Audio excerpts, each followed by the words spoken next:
Welcome to the JD Fix, your quick fix hub for smarter JDs and better hiring.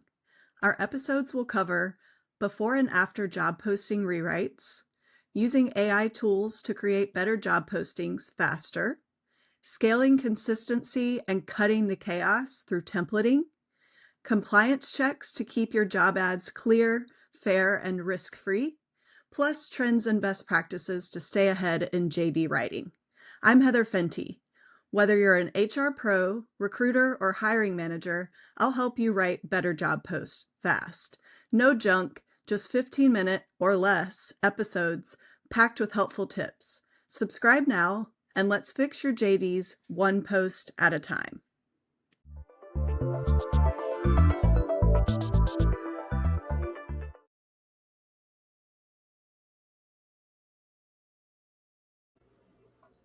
Hey friends, welcome back to the JD Fix, the podcast where we dig into what's broken in job descriptions and how to fix it. I'm Heather Fenty, and today I'm joined by someone who brings both heart and strategy to the world of HR, Ranya Hahn, Chief Human Resources Officer at Participate Learning. Fun fact, Ranya and I actually met at Lake Gaston. We share a love of boating, skiing, and being out on the water, and I've always admired her leadership and authenticity both on the water and in the workplace. Today, she's here to share her perspective on job descriptions from an HR leader's lens and how we can make them more meaningful, inclusive, and aligned with purpose. Welcome, Ranya. Yes, thanks for having me, Heather. It's been great to know you and collaborate on our mutual interest, as you said, on and off the water. Yeah, for sure.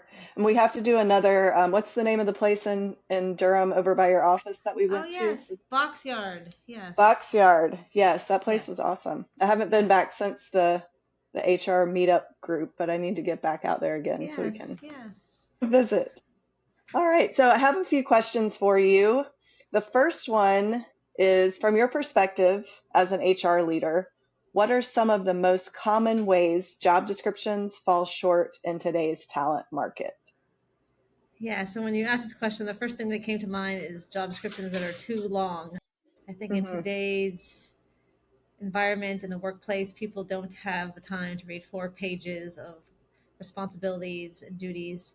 And so I think the first thing is the shortfall is making things too long. People don't read it if it's on a posting online. People don't read it if they're even given to them on the first day that this is your job responsibility. So I think, first of all, making things more succinct, Right. less is more.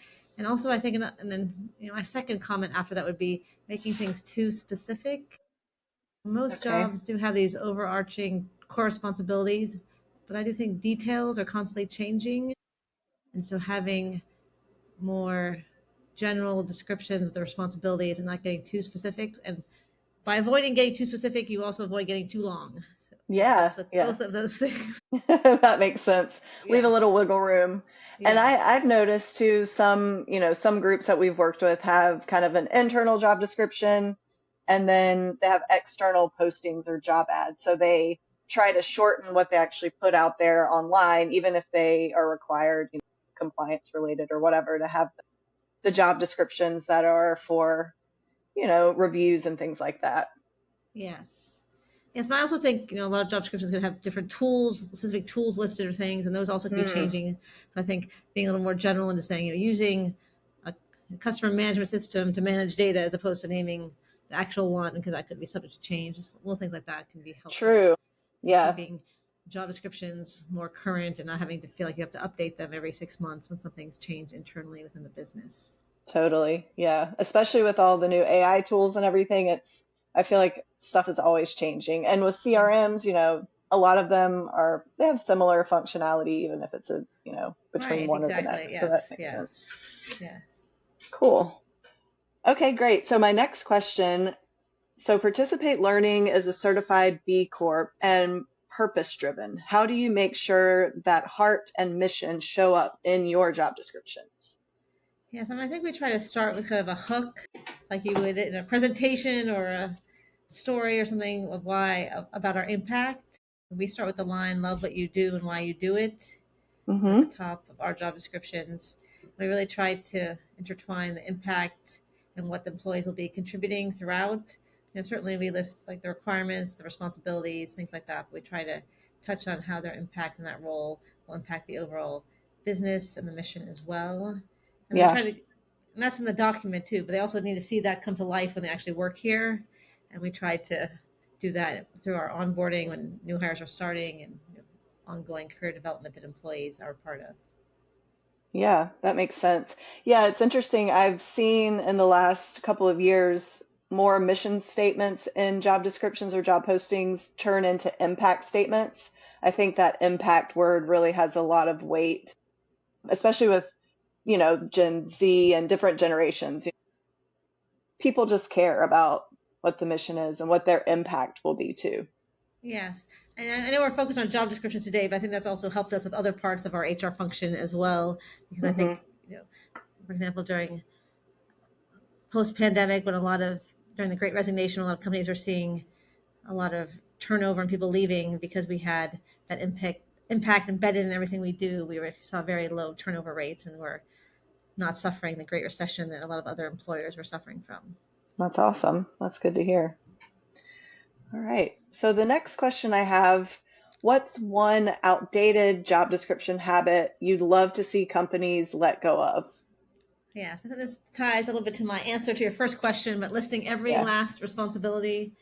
I had in the last year or so, I had someone come to me with like, "Oh, we updated so and so's job description." And they gave me this 4-page document. I was like, "Oh my goodness, this is way too much responsibility." It's like, and every last detail. And so I think that's ties into also keeping it more condensed. So, Right. and I also think people can be very tempted.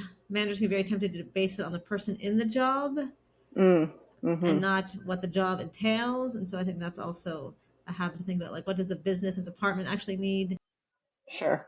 What does Sally and John do that only they do? And perhaps if we were looking for this job another time, we wouldn't need those skills, or we Sure. would need more of those skills. So I think trying to think about the business and department needs and not the person who may be sitting in the job right now. That makes sense. Great. Okay, next question. How do you balance legal or compliance language with the need to create a job description that feels authentic and welcoming? Yeah, so we start with having a more welcoming opening, talking about our mission and the company, and ending with what the company can offer and offers our employees. And Mm-hmm. so we use that for our job descriptions and job postings. And certainly we have to have legal and compliance things in there. Get Try to get too caught up in those things. I have worked in other industries that were more regulated and had to have more Right. detailed compliance things in there. So we certainly included those, but again, tried to balance it with things that made the job interesting and appealing to candidates and employees as well. Yeah, I've definitely noticed a trend around where you put more of what the candidate cares about, what's in it for them at the start, and then, you embed that compliance information later. Obviously, it's important, but it's not the first thing that they see, especially if it's Yeah. standard across all of the jobs. Yeah, it's something interesting. It's not necessarily legal or compliance, but just something we often post an amount of travel in job descriptions Mm, because mm-hmm. we want people to be fully informed of what's expected. I think it's maybe also just based on the nature of the people aren't reading full descriptions, because then when we do a first phone screen, we often have people be like, "Oh, wait, I don't want to travel that much." We're like, "Well, it was in the posting," and we try to, we've played around a little bit. Should we put it first? Should we put it last? Should we put it in both places? So Yeah, that's something that we're still playing around with, we haven't quite got right. And I yeah, think that that's an also interesting applies problem. to remote or locations. Sometimes Yeah, it can be a remote job, sometimes it's not, but it needs to be in a particular state. And I think people just aren't reading the details of those things when they do see a posting with the job description in it. And so I think that's something we're still kind of struggling to get right in terms of having it yeah. be accurate and the candidates pay attention to those things. Right. Well, and people really only read a job posting for a few seconds, and if, even if they're interested, they might just go apply and not even finish reading the whole thing. So Right. that is challenging. But we do have some clients who use, I think it's called Work Where You Thrive as a header for a section, and that's where they include stuff about remote or if it's a travel, if people care about travel and they Oh, want to yes. travel or not. So maybe that's something to try. Okay, yeah, that's a good suggestion. Yeah. Okay, last question. What advice would you give to a small or overwhelmed HR talent acquisition team that wants to improve their job descriptions but doesn't know where to start? Yeah, so I have a few ideas around this, and it also depends how your operation runs. But I think in smaller organizations, often job descriptions have sat with individual teams or managers. So making that initiative to centrally store them in HR. I think what Hmm. happens when job descriptions sit in the departments, when there's turnover, managers leave, network drives, files, SharePoint, Google Drive, ever used, gets switched. People then lose these job descriptions, Yeah, and so I think starting with initiative, which is it takes some time, but having them centrally stored, maybe create an inventory to get started hmm, with, give yourself whatever makes sense for your business a timeline to try to get up to date on that inventory, and then try to keep it up to date going forward. And then also, creating a template the managers can use. Um, hmm. I think when a TR team in TA team or HR team is smaller, there's lots of different formats that different departments have Right, used perhaps over the years. So creating a template and helping managers format that into a standard template can help. And then when you have changes that affect all the jobs, you can update that template. right. So I think Yeah. also piloting with a department that's maybe your biggest department or your most common Mm. opening, and starting with that and seeing how that goes and learning from that experience before trying to do it company wide can also be Yeah, helpful. especially if you have loads of job descriptions, that makes sense. Yeah, and you mentioned templates and kind of a centralized place, and that I think those are probably some of the top problems that we help our clients solve at OnGig is to, you know, pull all of the job postings from so and so's laptop and the shared drive and the Google Drive and, Yes, yes, yes. putting it into one place and then even syncing it with the applicant tracking system and applying templates so it's consistent and you can see things that are out of sync. So that definitely is a common problem that we see all the time. Yes, and I think that nature that systems are changing, people are changing. So depending on Hmm. the last time that job description was updated, it might be in one place, and the new job descriptions might be in another place. It's Exactly. not uncommon Hmm. for HR teams to be switching their HRIS, which they might have used to manage job descriptions, and so suddenly only the new job descriptions are in the most recent HRS, and you've forgotten about the ones that you had in the old system, and then you lose track of them. So it Right. does definitely takes work and effort, but it's worth it once you do it. Yeah, for sure. I agree. 100%. Yes. Well, that's all I've got for you. Thanks again for joining us.